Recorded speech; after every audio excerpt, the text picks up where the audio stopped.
Hello, fellow Geometry Scratchers, and welcome back to episode 6 of How to Make Geometry Dash in Scratch. And I know what you need. You need more screen space to work with. You need vertical scrolling levels. And yes, you also need jump pads, ships, and other game modes, level selection, and gosh, an actual end to each level. Okay, so there's a lot to get excited about, but let's focus. Vertical scrolling. The problem is, even after we get the scene to scroll up, we're still going to run out of space in the costume editor to extend our levels much further. So what are we gonna do about that then?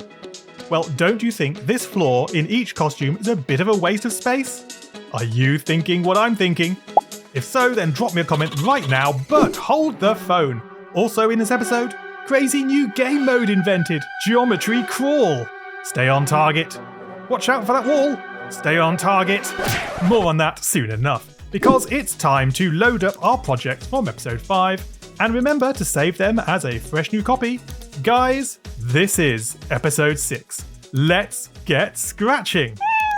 We jump straight into the level sprite, and we want it to be easy to test this vertical scrolling, so I'm going to rearrange the stair climbing costumes, bringing them right up to the second and third costume positions for the time being. And for added fun, I'll pop in yet another stair on scene 4 to really push the limits. And yes, this is going to fail. Badly. We've run out of space and it is game over. So it's going to be hard to get this level to scroll up and down, right? Well, let's see. We'll temporarily split off the broadcast game on from the reset level script. That will prevent the main game scripts running while we're testing. And now create a new variable named Camera Y, making sure it's created for all sprites. This will keep track of how far the screen has scrolled. If we double click the variable reporter twice, then we can change it into a slider. This will make testing fun. It's good practice to initialize camera Y to 0 with a set block at the top of the reset level script. And now for the scrolling in the forever loop. Next to our change X, we drop in a set Y block. Yes, set Y, not a change Y. But don't just set it to camera Y. No, when the camera moves up, the level will move down, so we subtract camera Y. We can test this theory right away, hit that green flag, and start the game. And don't worry, our game scripts are disabled, so we have all the time in the world to play with our new camera Y slider. And look at that! It works! See how, as the camera is moved up, our level does scroll down by negative camera Y. That's excellent. A great start, but what about the player? They need to scroll up and down too. We should reattach the broadcast to game on, and then click into the player sprite. Another way to give us more time to test is to reduce the initial scroll speed from -10 to -1. Yeah, that should really slow things down. Oh my gosh, just look how slow this is. Drag the camera up and back down. Well, moving the camera faster produces jittering and worse than that, instant death. On a plus note, I think I just invented a whole new ultra slow Geometry Dash game mode. Geometry Sneak, Creep, or Crawl, anyone? Oh yeah, I'm going to make this jump. This is my moment, baby. Here goes. What? No way! Oh gosh, come on. Guys, this is torture. Stay on target. Stay on target. And jump! Yes! Who is the man? Except, oh gosh, how do we even... Yeah, that was never going to happen. Okay, I apologise. This tutorial has gone way off track. The player isn't even scrolling with the camera, they are just being pushed around by the level when the level moves. If it moves too much, then it is game over. But unlike with the level, we can't just reposition the player at camera Y. Not unless we want them to be stuck in one position for the entire game. Yeah, I don't think so. Instead, we need to keep track of the last camera position and calculate how much the new camera Y has moved since last frame. Then we can move the player up and down by the same amount, and Bob's your uncle. So let's make a new variable, last camera Y, making it for this sprite only. Then, right before our main game loop, set last camera Y to, you guessed it, camera Y. They begin the same. Now, within the forever loop, we need that change Y block. This is to shift the player's position up or down. And then drop in a subtract. See, we want the difference between the last camera Y and the current camera Y variable. Nice, we're almost there. We just need to ensure that the last camera Y always remembers the last camera Y value. So duplicate that previous line, and we can drop it in as the last thing done before the forever loop repeats around again. Yes, we can test. Smash that green flag. And let's see. Up and down, up and down. Don't be shy, give it a fearsome wiggle. Yes, that's what I'm talking about. The player is absolutely glued in sync with the camera and the scrolling level. That is really great to see. I guess it's time to return the scroll speed back to normal. -10, was it not? Oh my gosh, this feels uber fast now. And the stairs is upon us. Oh, the camera! Oh, slider. Yes, in theory, if I was quick enough, I could slide this up and make... perhaps my platform is slightly misaligned, but you get the idea. But enough of sliders, it's time to get the camera to automagically follow the player as they ascend and descend the level. But it's not quite that simple. The level does not want to move up and down with every jump. If it did, we'd soon get very motion sick. I know I would. Yikes. What we need is a compromise. Now, a common technique is to use scrolling regions. While within this central zone, the player can move and jump without the level scrolling around. But as soon as they move into the scrolling region, then off we go. Very cool. The best place to jigger about our camera is at the end of the main game loop in our game on script.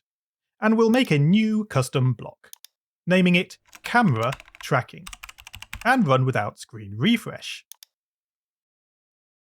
The set last camera block can be moved in there, and we replace it with a call to the camera tracking script.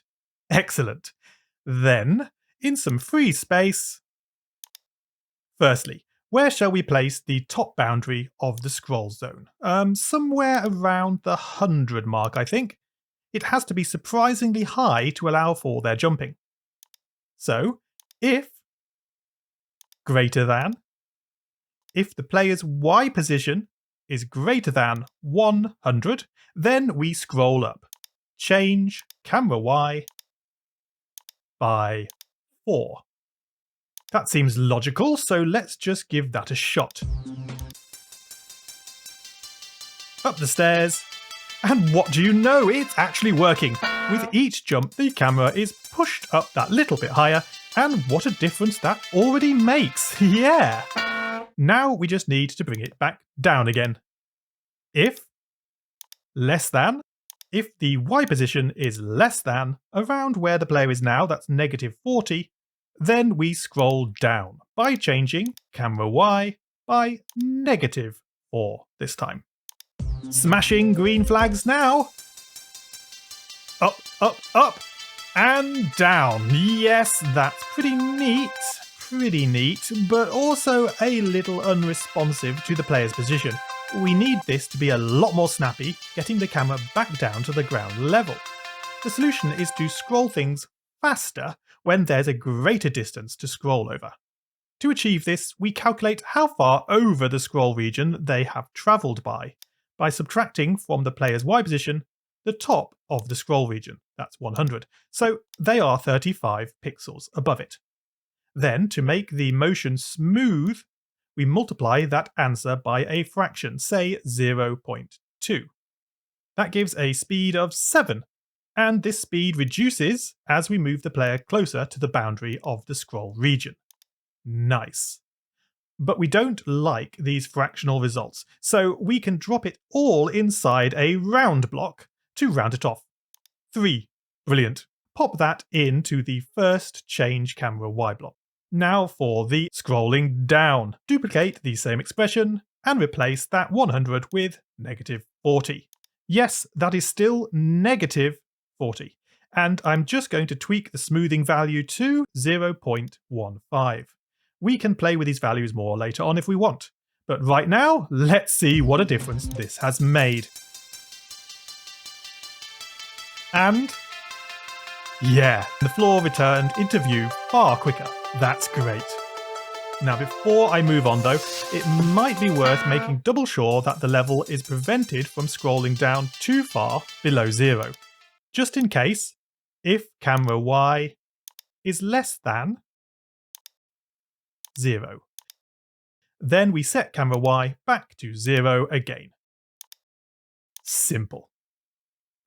So, are we done? Not so fast. Take a look back at our level costumes, where the level moves steadily upwards. Where do we go from here? There's no more room to design a level as we've used up all the space already. Well, that is a bummer, right? I mean, if only this huge swathe of floor wasn't taking up like a third of each costume. Wait a moment. Are you thinking what I'm thinking? If we were to remove this floor, perhaps into another sprite, then we'd have all this extra room to play with, and perhaps that would be all the extra space we need. Also, as an added perk, the new floor sprite could be used to pimp up our title screen too.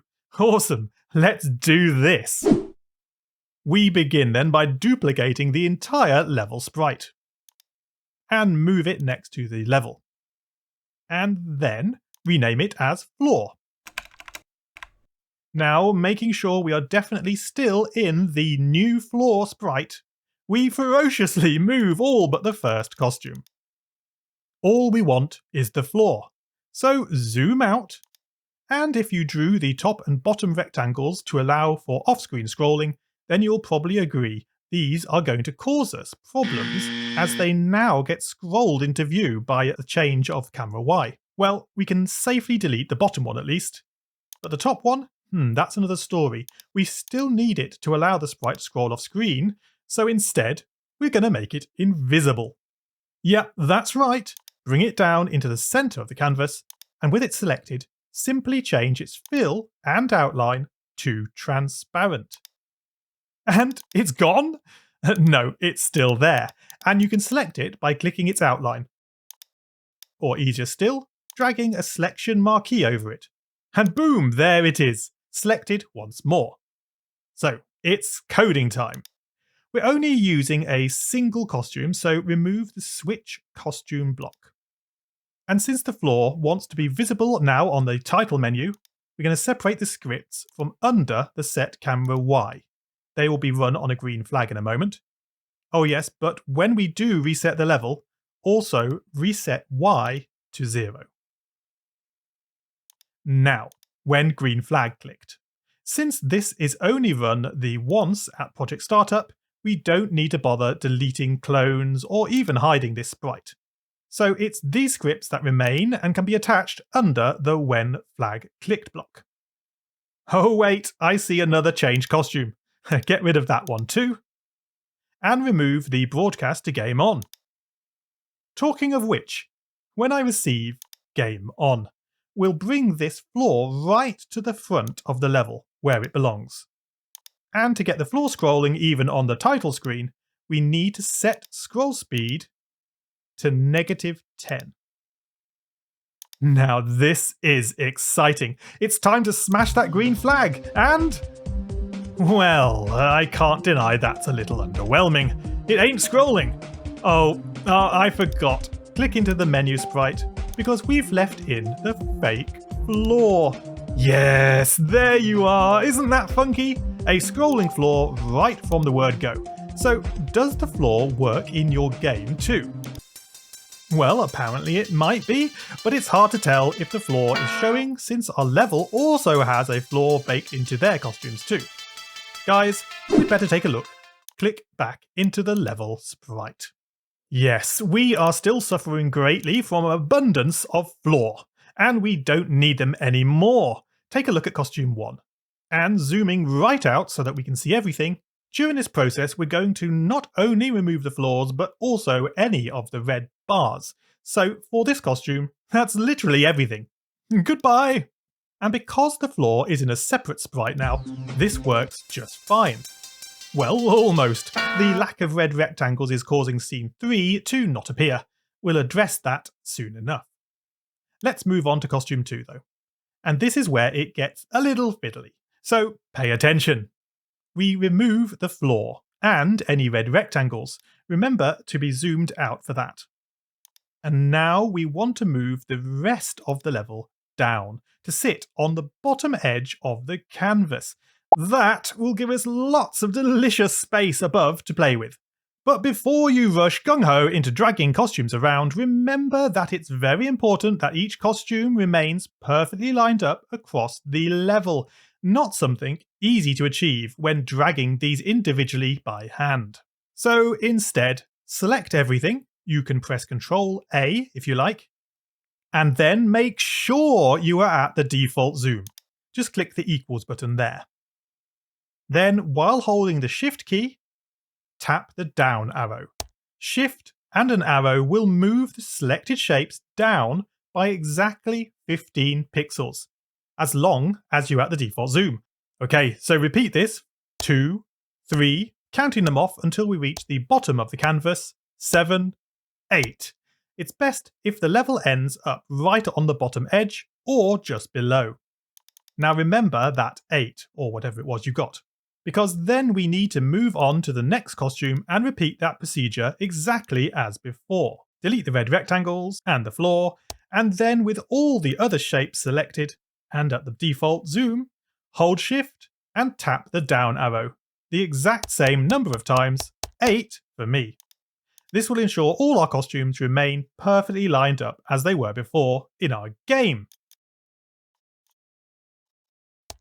Okay, here we are. The costumes are fully transposed. Step 2 then is to recreate the scrolling rectangles to allow these level sprites to scroll out of view. Position wise, I'll drop it in just above the canvas, making sure it's centered. And most importantly, that it's wider than the main canvas area too. And then we make its fill transparent. And the outline too. And now the fun bit. Using the selection tool, copy that rectangle, and then working your way through each costume in the level, pasting that rectangle in place. It should appear in the same position each time, which is really useful. Brilliant! That's the costumes done, but we are not quite out of the woods yet. With our costumes lowered down, they are of course appearing far too low down the screen in our game too, behind the floor sprite in fact.